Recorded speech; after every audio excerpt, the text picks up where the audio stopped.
மாணவர்கள் அனைவருக்கும் வணக்கம். நம்ம 10ஆம் வகுப்பில் இருக்கிற வேதியியல் பாடத்தில் இருக்கிற கணக்குகளை பார்த்துட்டு இருக்கோம். ஸோ அந்த வயசில் இன்னைக்கு கரைசல்கள் பாடம் நம்பர் 9வது பாடத்தில் இருக்கிற ஒரு சம பார்க்க போகிறோம். Sum number 12. 180 கிராம் நீரில் 45 கிராம் சோடியம் குளோரைடை கரைத்து ஒரு கரைசல் தயாரிக்கப்படுகிறது. கரைபொருளின் நிறை சதவீதத்தை காண்க.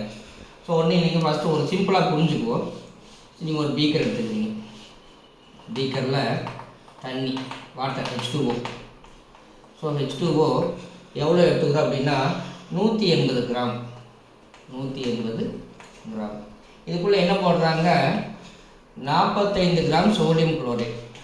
45 கிராம் சோடியம் குளோரைடு உள்ளே போடுறீங்க, கலக்கிட்டீங்க. உங்களுக்கு என்ன கிடைக்கும் அப்படின்னா உப்பு கரைசல். உப்பு கரைசல். ஸோ நீருக்குள்ளே உப்பை ஆட் பண்ணியிருக்காங்க, நமக்கு கிடைக்கக்கூடியது பேர் உப்பு கரைசல். இப்போ கரைசல் அப்படிங்கிற வார்த்தைக்கு என்ன அர்த்தம்னா ரெண்டு விஷயங்கள் கலந்துருக்கு. என்னென்ன அப்படின்னா கரைப்பானும் கரைபொருள். இல்லை கரைப்பான் அப்படிங்கிறது நீர், கரைபொருள் அப்படிங்கிறது உப்பு. ஸோ இந்த ரெண்டு சேர்ந்து உருவாக்கக்கூடிய கரைசலோட பேர் உப்பு கரைசல். நமக்கு என்ன கேட்குறாங்க? 180 கிராம் தண்ணி இருக்குது, அதுக்குள்ளே 45 கிராம் உப்பை போட்டு கலக்கியிருக்கிறாங்க. இந்த உப்புடைய நிறை சதவீதம் என்ன? இதான் கொஸ்டின். ஸோ ஃபஸ்ட்டு நம்ம என்றைக்குமே கிவன் டேட்டா போயிடலாம். 180 கிராம் நீர். இப்போ நீர் அப்படிங்கிறது இங்கே கரைப்பான் அப்படிங்கிறதுனால கரைப்பான் நிறை, கரைப்பானின் நிறை சால்வெண்ட்டுடைய மாசு எவ்வளோ? 180 கிராம். ஸோ ஃபஸ்ட்டு டேட்டா எழுதியாச்சு. செகண்டு 45 கிராம் சோடியம் குளோரைடு கரைத்து அப்படின்னா கரைப்பொருள். கரைப்பொருள் நிறை, கரைப்பொருளின் நிறை வந்து எவ்வளோங்க? 45 கிராம். என்ன கேட்குறாங்க அப்படின்னா கரைப்பொருளின் நிறை சதவீதம் காணுங்க. ஸோ நிறை சதவீதம் என்ன? ஓகே. ஸோ அப்போ என்றைக்குமே நம்ம என்ன பண்ணணும் அப்படின்னா மொத்தமாக ஒரு கரைசல் அப்படிங்கிறது இந்த ரெண்டும் சேர்ந்தது தான் கரைசல்.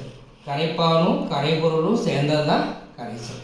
ஸோ இந்த கரைசலில் இந்த கரைபொருள் மட்டும் எவ்வளோ பர்சன்டேஜ் இருக்குது அப்படிங்கிறத கேள்வி. ஃபார்முலா நம்ம எழுதிடுவோம். நிறை சதவீதம் சமம் கரைபொருளின் நிறை. கரைபொருளுடைய சதவீதத்தை கண்டுபிடிக்கிறோம். ஸோ கரைபொருளின் நிறை பை கரைசலின் நிறை. கரைசலின் நிறை சதவீதம் அப்படின்னாவே 100 போடணும். ஸோ நம்ம எதோட நிறை சதவீதம் கண்டுபிடிக்க போகிறோம் அப்படின்னா கரைபொருளுடைய நிறை சதவீதம். ஸோ அந்த கரைசலுடைய மொத்த நிறையில் கரைபொருள் மட்டும் எவ்வளோ இருக்குது இன்ட்டு 100. ஸோ அப்படி வேல்யூ சப்ஸ்டிட் பண்ணால் போதும். கரைபொருளின் நிறை எவ்வளோங்க? 45. கீழே கரைசலின் நிறை கொடுத்துருக்காங்க. கரைசல் அப்படின்னா அதில் 2 பேர் இருப்பாங்க, கரைப்பானும் இருக்கும் கரைபொருளும் இருக்கும். ஸோ ரெண்டையும் ஆட் பண்ணிக்கணும். 180 + 45 இன்ட்டு 100. ஸோ அடுத்த ஸ்டெப்பு 45 பெருக்கல் 100 4500. 2 0 ஆட் பண்ணிக்கணும். டிவைடை 180 45 கூட்டினீங்கன்னா 225 வகுத்தீங்கன்னா 20%. அவ்வளோதான் ஆன்சர். ஸோ கிவன் டேட்டா கரைபொருளின் நிறை கரைப்பானின் நிறை வந்து 180 கிராம் எழுதிட்டோம். கரைபொருளின் நிறை 45 கிராம் எழுதியாச்சு. நிறை சதவீதம் கண்டுபிடிக்கணும்.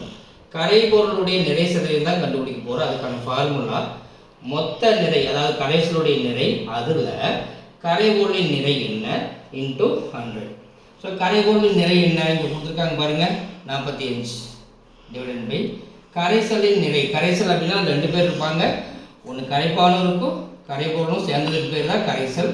ஸோ 180 + 45 சதவீதம் அப்படிங்கிறங்காட்டி பெருக்கல் 100.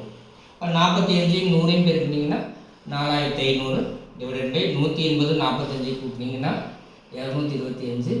2 சிம்பிளிஃபை பண்ணிங்கன்னா 20%. Okay, thank you.